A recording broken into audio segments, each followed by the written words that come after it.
Expenditure method. First of all, we have to calculate GDP and MP. क्या निकालते हैं? GDP and MP.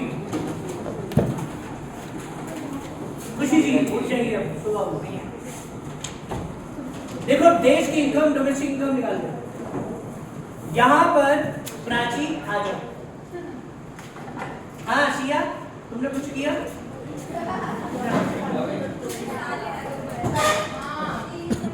अब क्या तुम्हारा क्या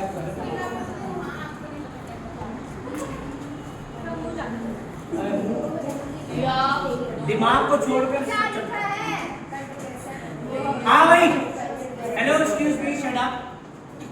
अगर बुरा ना माने तो शट अप बोल दो। सुनो, एक्सपेंडिचर मेथड में क्या होता है कि हम final goods and services purchase करते हैं और वो या तो कंज्यूमर करते हैं या प्रोड्यूसर फाइनल गुड्स जो परचेज करते हैं, फाइनली परचेज करें, इसका मतलब वो एग्जिस्टेंस लॉस नहीं होता, उन्हीं पर खर्चा करते हैं प्रोड्यूसर, जिसे हम बोलते हैं इन्वेस्टर्स। और कंज्यूमर जो भी खरीदता है वो तो होता ही क्या है, फाइनल गुड्स होते हैं। तो याद रखना एक्सपेंडिचर मेथड में यहाँ पर एक बात क्या है कि हम जो भी खर्चा करेंगे हमेशा फाइनल गुड्स एंड सर्विसेज पर होगा, वो अंडरस्टूड होगा। ठीक है, जो भी एक्सपेंडिचर होंगे वो फाइनल गुड्स पर होंगे, फाइनल गुड्स एंड सर्विसेज। अब खर्चा कौन करता है? खर्चा मैंने आपको बताया या तो कंजम्पशन पर होगा या इन्वेस्टमेंट पर होगा, प्रोडक्शन। यानी फाइनल एक्सपेंडिचर या तो कंज्यूमर करता है तो उसे हम क्या कहेंगे, फाइनल कंजम्पशन एक्सपेंडिचर, या फिर आप इसको बोलेंगे फाइनल इन्वेस्टमेंट एक्सपेंडिचर। ध्यान से सुनना, एक्सपेंडिचर या तो कंजम्पशन का हो सकता है या फिर इन्वेस्टमेंट का। अब कंजम्पशन एक्सपेंडिचर कौन करता है? प्राइवेट सेक्टर करता है या गवर्नमेंट सेक्टर करता है? दोनों करते हैं। इसीलिए यहां पर हम क्या लिखेंगे, ये final consumption expenditure private sector भी कर सकता है और गवर्नमेंट सेक्टर भी कर सकता है। तो प्राइवेट और गवर्नमेंट को ऐड करोगे ये आ जाएगा। आगे बात समझ। इन्वेस्टमेंट भी ऐसी होता है, लेकिन इन्वेस्टमेंट कई तरह की होती है। फिक्स इन्वेस्टमेंट भी होती है, करंट इन्वेस्टमेंट भी होती है। फिक्स इन्वेस्टमेंट कौन सी होती है?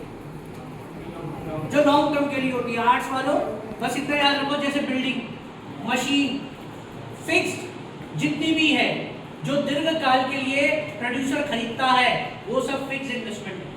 और जो शॉर्ट टर्म के लिए ले रहा है वो करंट है। क्या है?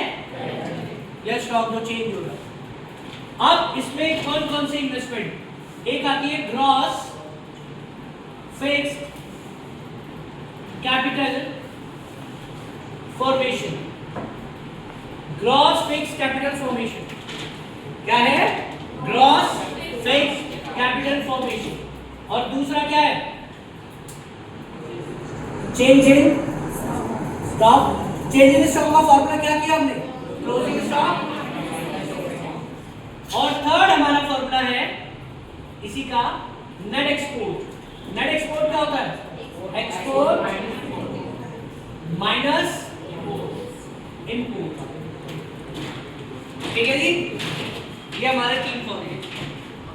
इन दोनों को प्लस करेंगे ये आ जाएगा, इन तीनों को प्लस करेंगे ये आ जाएगा।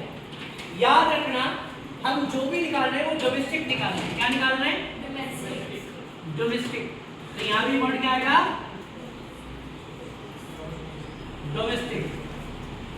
Gross domestic fixed capital formation.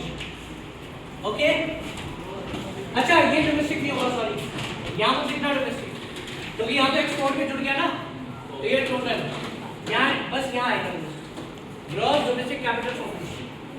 इसमें जब चेंज इन स्टॉक जुड़ जाएगा तो ये टोटल हो जाएगा। तो यहाँ ये एक्सपोर्ट भी इसके अंदर है और डोमेस्टिक भी आ रहा है। ओके, अभी बताओ, ये क्लियर है? तो फाइनल इन्वेस्टमेंट एक्सपेंडिचर क्या आता है? Gross domestic fixed capital formation. Capital formation का मतलब क्या होता है? इन्वेस्टमेंट। चेंजिंग स्टॉक जिसको हम कहते हैं क्लोजिंग माइनस, और तीसरा नेट एक्सपोर्ट क्या होता है? अब एक बात सुनो, इन सबको अगर हम ऐड करेंगे, थोड़ा जूम कर लो भाई, क्योंकि वीडियो में सोच रहा हूं आज ही डाल दूं, अगर इनको प्रॉब्लम होगी तो ये देख लेंगे नेशनल में। तीनों मेथड की डाल दूंगा मैं, ठीक है? वो ज्यादा लंबी होगी, ठीक है? सही रहेगा ना? अगर भूल गए तो आप सुन लेना। आज ही करने इन मैनुअल्स को कोशिश करूंगा, आज ही अपलोड कर दूंगा। क्लियर है ये? तो इन सबको अगर हम ऐड करेंगे आ जाएगा जीडीपी एट। यहां पर वर्ड लिखा है फिक्स। क्या लिखा है? फिक्स। यानी ये फिक्स इन्वेस्टमेंट है और ये करंट इन्वेस्टमेंट है। दोनों को जोड़ देंगे तो क्या आ जाएगी? Total investment. क्या आ जाएगी? यानी हम बोलेंगे ग्रॉस डोमेस्टिक कैपिटल फॉर्मेशन। इसमें और इसमें क्या फर्क हो गया? इसमें फिक्स आ रहा है, इसमें फिक्स यानी अगर फिक्स होगा तो चेंज इन स्टॉक लेंगे, फिक्स नहीं होगा तो चेंज इन स्टॉक नहीं लेंगे। ठीक है?